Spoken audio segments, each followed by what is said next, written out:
The Mauryan Empire. Mauryan Empire was the greatest empire of ancient India. Its foundation began a new chapter of Indian history. It was established by Chandragupta Maurya under the guidance of Chanakya in c. 322 BCE in the Magad region by successfully overthrew the powerful Dhanananda of Nanda dynasty. Sources of the Mauryan Empire. Arthashastra.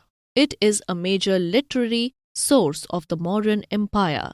It was written by Chanakya, also known as Kautilya. It was composed in Sanskrit. It gives us valuable knowledge about the nature of government, law, civil and criminal court systems, ethics, economics, markets and trade, the methods of screening ministers, diplomacy, theories on war, nature of peace, and the duties and obligations of a king. Indica. It is an account of the ancient Mauryan India written by Megasthenes.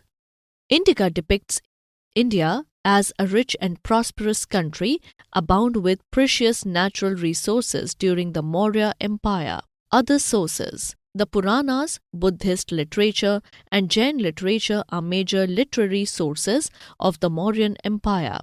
Apart from these literary sources, rock and pillar edicts, stupas, and material remains such as northern black polished ware (NBPW) provide important information about the Maurya Empire.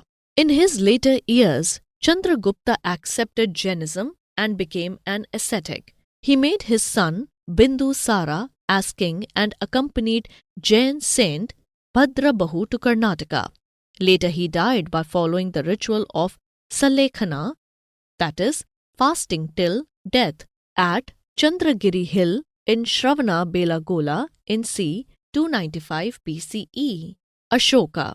Ashoka ascended the Mauryan throne in c. 273 BCE after the death of his father, Bindusara. Ashoka was greatest king of the Mauryan Empire and ruled till c. 232 BCE. Kalinga War completely changed Ashoka. He gave up war, embraced Buddhism, and adopted the policy of Dhammaghosha to spread peace, unity, and tolerance in his empire. Ashoka's Dhamma. After embracing Buddhism, Ashoka preached his Dhamma, which was a code of decorum and ethics which he wanted his subjects to follow. The main features of his Dhamma were as follows: practice of non-violence or ahimsa, reverence for parents and elders, and care and love for children, being truthful in thoughts and words, being tolerant towards every religion, leading a pure and righteous life, imbibing the principles of peace and unity, being compassionate towards servants and slaves. Ashoka's edicts. The Ashokan edicts are a vital source of information about the Mauryan period in general and about Ashoka in particular. They are engraved on pillars and rocks to preach Ashoka's Dhamma to his subjects and to show his resolution to practice peace and non-violence. These were composed in Prakrit and written in the Brahmi script. Some of the edicts were also written in Kharoshthi and Aramaic. There are 14 major rock edicts and 7 major pillar edicts, along with minor rock and pillar edicts. These edicts have been deciphered by the British archaeologist and historian James Prinsep. Extent of empire during Ashoka. Ashoka extended the empire from present-day Afghanistan in the northwest to the present-day Bangladesh in the east, from the Himalayas in the north to present-day Tamil Nadu in the south. Mauryan administration. Governing structure. The governing structure of the Mauryan Empire was divided into 3 levels. At central level, king was the head of the government and possessed absolute authority over all important matters. The Mantri Parishad or the Council of Ministers provided assistance and advice to the king in the governance of the empire. At province level, the provinces were headed by royal blood, that is Kumaras.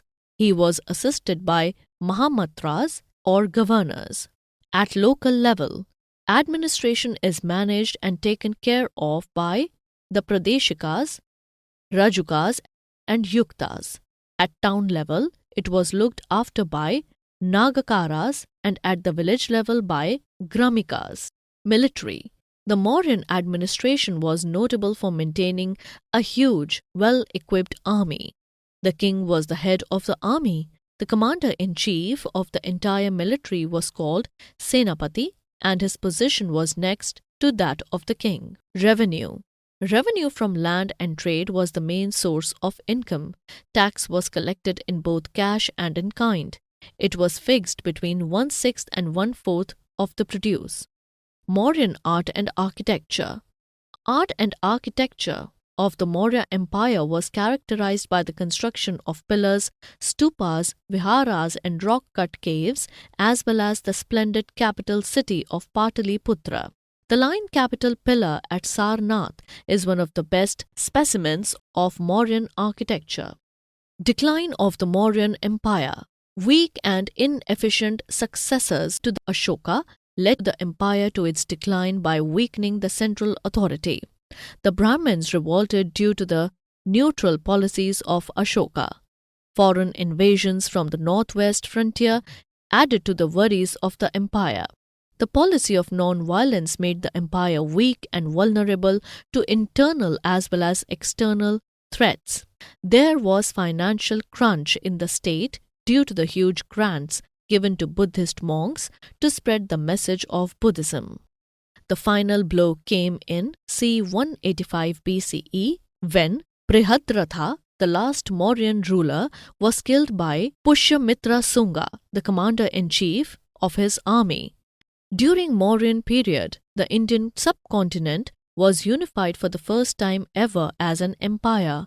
The Mauryan kings instituted a well-organized administrative system for the governance of the empire. Art and architecture also flourished during this time.